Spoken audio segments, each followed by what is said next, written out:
ഭൂമി വിൽക്കുകയോ? ഭൂമി വിൽക്കാൻ എനിക്കെന്താ അവകാശം? ഞാൻ ഉണ്ടാകുന്നതിന് എത്രയോ മുൻപ് ഇവിടെ ഉണ്ടായിരുന്ന ഭൂമി. ഞാൻ മരിച്ചാലും ഇവിടെ അവശേഷിക്കുന്ന ഭൂമി. ഭൂമി വിൽക്കുമ്പോൾ ഇതിനു മുകളിലുള്ള ആകാശവും താഴെയുള്ള ജലവും വിൽക്കപ്പെടുന്നുണ്ടോ? ഇതെന്റെ ഭൂമിയല്ല, ഭൂമിയുടെ ഞാനാണ്.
മനുഷ്യൻ, പ്രകൃതി, എല്ലാ ജീവജാലങ്ങളും മണ്ണിനെ ആശ്രയിച്ചാണ് ജീവിക്കുന്നത് എന്നറിയാത്ത ഏക ജീവി കേരളീയൻ. മണ്ണ് നമുക്ക് പിന്നെ ഏറ്റവും എളുപ്പത്തിൽ കുഴിച്ചും നികത്തിയും മുറിച്ചും മറിച്ചും വിൽക്കാനുള്ള ഒരു ചരക്കാണ്. എങ്ങനെയാണ് മണ്ണ് വിറ്റാണ് ജീവിക്കുന്നത്. ഒരു സമൂഹം മണ്ണ് വിറ്റ് ജീവിക്കാൻ തുടങ്ങിയാൽ സ്വന്തം ശരീരം വിറ്റ് ജീവിക്കുന്ന പോലെയാണ്, അവയവം വിറ്റ് ജീവിക്കുന്ന പോലെയാണ്. എന്നാൽ എന്റെ ശരീരത്തിന്റെ അവയവമാണ് ഈ മണ്ണ്. ഈ മണ്ണ് സംരക്ഷിക്കേണ്ടത് എന്റെ ശരീരത്തിലെ അവയവം സംരക്ഷിക്കുന്ന പോലെയാണ്. അപ്പൊ ആ ഒരു ബന്ധം, മണ്ണും ജീവനും വെള്ളവും വായുവും നിലനിൽപ്പൊക്കെ ആയിട്ടുള്ള ഒരു ബന്ധം അറിയാത്ത ഒരു സമൂഹമായി നമ്മുടെ വിദ്യാഭ്യാസത്തിലും നമ്മുടെ പൊതു ജീവിതത്തിലും സാമൂഹിക ജീവിതത്തിലും രാഷ്ട്രീയ ജീവിതത്തിലും ഒക്കെ അത് വന്നിട്ടുണ്ട്. അത് കേരളീയരെ വല്ലാതെ തകർത്തിട്ടുണ്ട്. മലയാളിയെ കുറിച്ച് പറയാനുള്ള ഒരു ജോക്ക് എന്താ വെച്ചാൽ, മലയാളി ഉണ്ടാക്കുന്നൊന്നും ഉപയോഗിക്കാത്തവനും ഉപയോഗിക്കുന്നൊന്നും ഉണ്ടാക്കാത്തവനും. മലയാളി ഒരു നല്ല സാധനം ഉണ്ടാക്കുന്ന ഒരു നല്ല സാധനം ഉപയോഗിച്ചിട്ടില്ല. നല്ല കാപ്പി, നല്ല തേയില, നല്ല കുരുമുളക്, നല്ല ചെമ്മീൻ, നല്ല കയറ്, നല്ല കശുവണ്ടി, നല്ല കൈത്തറി, എന്തിനെ നാം വളർത്തുന്നത് നമ്മുടെ നല്ല കുട്ടികൾ പോലെ എക്സ്പോർട്ട് ക്വാളിറ്റി. നമ്മുടെ ആവശ്യമായത് എല്ലാവർക്കും മതി. നമ്മുടെ നിലനിൽപ്പിന് ആവശ്യമായ, നമ്മുടെ നമ്മുടെ ഭക്ഷണം, നമ്മുടെ വസ്ത്രം, നമ്മുടെ ഇതെല്ലാം നമ്മളെ ഇറക്കുമതി ചെയ്യുന്നത്. അപ്പോൾ നമുക്ക് ആവശ്യമുള്ള മനുഷ്യാധ്വാനമൊക്കെ ഇറക്കുമതി ചെയ്യുന്നുണ്ട്, പുറത്തുനിന്ന് വന്നുകൊണ്ടിരിക്കുക. അപ്പൊ അതുകൊണ്ട് എന്താ വെച്ചാൽ മണ്ണിനെ ആശ്രയിച്ചാണ് എന്റെ ജീവിതം, എന്റെ ഭക്ഷണം, എന്റെ വായു, എന്റെ വെള്ളം എന്ന പ്രാഥമികമായ ജ്ഞാനം മറന്നുപോയ മലയാളി, മണ്ണിൽ നിന്ന് വേറെറ്റ മലയാളി, മണ്ണ് വ്യാപാര ചരക്കാക്കുന്ന മലയാളി. ഇതിന്റെ പ്രത്യാഘാതങ്ങളാണ് ഇന്ന് കേരളത്തിൽ കാണുന്ന നിരവധി പ്രശ്നങ്ങൾ.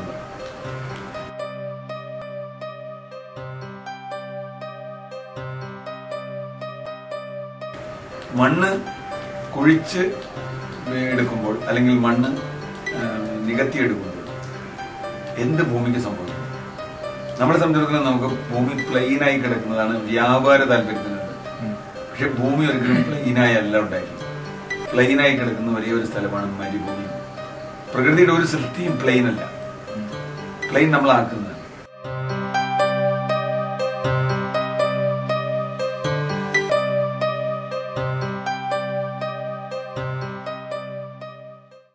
നമ്മുടെ വികസനം എന്ന് പറയുന്നത് പ്രകൃതി സംരക്ഷിച്ചുകൊണ്ടുള്ള വികസനമാണ്. വികസനം വേണ്ടെന്ന് നമ്മൾ പറയുന്നത്. അപ്പോൾ അങ്ങനെ വരുമ്പോൾ നമുക്ക് ഇവിടുത്തെ ഈ വിഭവങ്ങളുള്ള റിസോഴ്സസ് നമുക്ക് ഇഷ്ടം പോലെ ഉപയോഗിക്കാൻ കഴിയില്ല. ആവശ്യമുള്ളത് ഉപയോഗിക്കാൻ ഉണ്ട്. അപ്പോൾ ആ ഉദാഹരണം പറഞ്ഞാൽ കാട്, വെള്ളം, മണൽ, അപ്പം അതുപോലെ തന്നെ നമ്മൾ ചതുപ്പ് നിലങ്ങൾ, ഇങ്ങനെയുള്ള സാധനങ്ങളൊക്കെ കൺസർവ് ചെയ്യുന്നതാണ് നമ്മുടെ വികസനം വരാൻ. ഇപ്പോൾ ഈ മണ്ണൊലിപ്പുമായിട്ട് ബന്ധപ്പെട്ടാണ് നമ്മുടെ വയനാട്ടിലെ ഈ മലയിടുക്കിലൊക്കെ ഉണ്ടായിരുന്നത്, ലാൻഡ്സ്ലൈഡ്സ് ഉണ്ടായിരുന്നു. അത് എങ്ങനെ സംഭവിക്കുന്നത് വെച്ചാൽ കാടുകളില്ലാണ്ടാവും. മനുഷ്യരാണ് ഇവരുടെ കൃഷി ചെയ്യുന്നത്. കൃഷി എന്ന് പറഞ്ഞു കഴിയുമ്പോൾ കാടുകളാണല്ലോ ഈ അതിൻ്റെ വേരുകൾ മണ്ണിങ്ങനെ അടിച്ചു നിർത്തുക. അപ്പം ആ മണ്ണെല്ലാം ഇങ്ങനെ ഒഴിച്ചു പോകും, ലാൻഡ്സ്ലൈഡ്സ് ഉണ്ടാവും. അത് മനുഷ്യൻ തന്നെയാണ് ഉണ്ടാകുന്നത്. അങ്ങനെ ഉണ്ടാകുന്നത് നമ്മുടെ ഈ ഭാഗങ്ങളിലെല്ലാം ഈ കിഴക്കൻ ഭാഗങ്ങൾ മുഴുവൻ എസ്റ്റേറ്റുകൾ പിടിച്ച് പോയില്ല. നമ്മൾ റബ്ബർ വയ്ക്കുന്നു, വയ്ക്കുന്നു, മനുഷ്യൻ കയറി വയ്ക്കുന്നു. വൃക്ഷങ്ങളെല്ലാം വെട്ടിക്കളഞ്ഞു. നമ്മൾ നടന്ന വൃക്ഷങ്ങൾക്ക് കൊണ്ട് അവിടെ നിൽക്കത്തില്ല. വൃക്ഷങ്ങൾ, കാടെന്ന് പറയുന്നത് വലിയ വൃക്ഷങ്ങൾ മാത്രമല്ല, ചെറിയ വൃക്ഷങ്ങളും കോയിലുകളും എല്ലാം കൂടെ കൂടിയുള്ള ഒരു സംരംഭം. അപ്പോൾ അതിൻ്റെ മുകളിലത്തെ മണ്ണെന്ന് പറഞ്ഞാൽ വളരെ ഫലഭൂഷ്ടമായ മണ്ണാണ്, ഹ്യൂമസ് എന്ന് പറയും. അതിങ്ങനെ തണുത്ത മണ്ണ്, അതിങ്ങനെ പിടിച്ച് നിർത്തിയേക്കും. അതിലേക്കാണ് മഴ വന്നാൽ വെള്ളം ഇങ്ങനെ പഞ്ഞി പോലെ ഇങ്ങനെ നനപ്പിച്ച് നിർത്തിയത്. അവിടെ നിന്നാണ് വെള്ളം പതുക്കെ ഊറി നമ്മുടെ നദിയിലേക്ക് വരുന്നത്.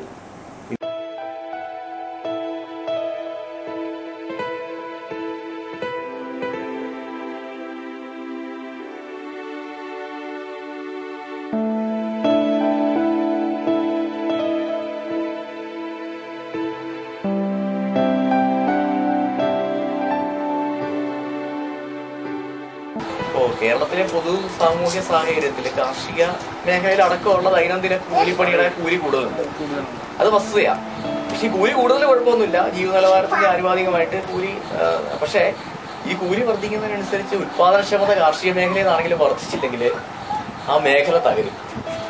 അപ്പൊ ഇത്തരം ഒരു സാഹചര്യത്തിലാണ് ശരിക്ക് കൊള്ളാവുന്ന വില കിട്ടിക്കഴിയുമ്പോഴത്തേക്കും വളരെ ഫെർട്ടൈലായ ലാൻഡ് അതിനകത്ത് എല്ലാ കപ്പയോ കൃഷി ചെയ്യണേക്കാളും ലാഭം കൃഷിക്കാർക്കോ മണൽ ഖനനത്തിനോ കൊടുക്കുവാണെന്ന് ജനങ്ങൾ ചിന്തിച്ചു പോകുന്നൊരു സാഹചര്യം അതാണ്.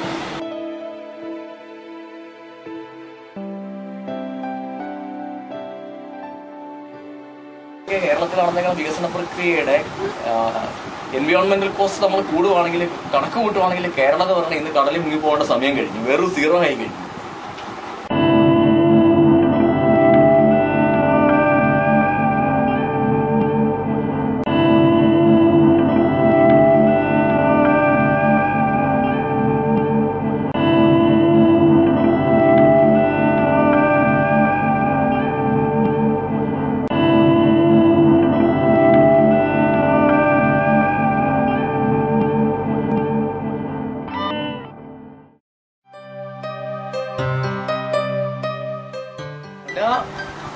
വീടുകളിലും കാറുണ്ടാവണം. ഈ കാറ് മുഴുവൻ വളരെ സുഗമമായി ഓടാൻ റോഡുണ്ടാവണം. എല്ലാവർക്കും ഏറ്റവും ആധുനികമായ കോൺക്രീറ്റ് കെട്ടിടങ്ങൾ ഉണ്ടാവണം എന്നൊക്കെ ഉള്ള ധാരണയിൽ നിൽക്കുന്ന ഒരു സാഹചര്യത്തിൽ ഇതൊക്കെ മാത്രമേ നടക്കുള്ളൂ.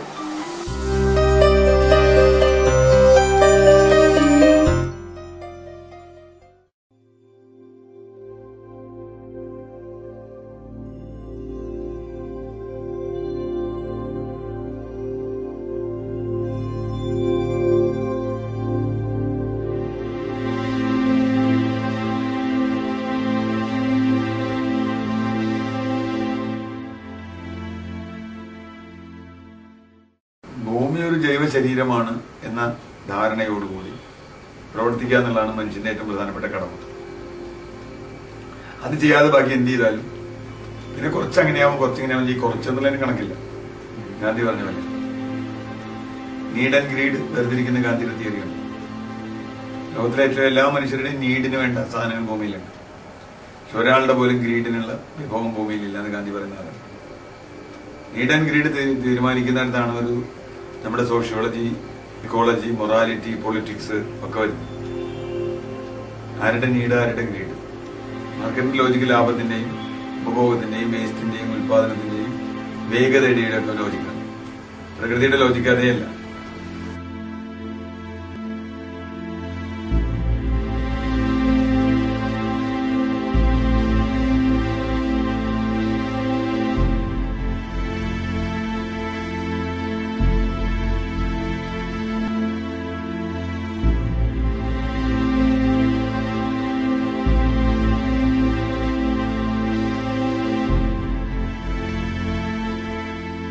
ഇത് ഒരു പുതിയ അവബോധമാണ്, അല്ലെങ്കിൽ ഒരു തിരിച്ചറിവാണ്. അവബോധം ഞാൻ പറയുന്നില്ല, തിരിച്ചറിവാണ്.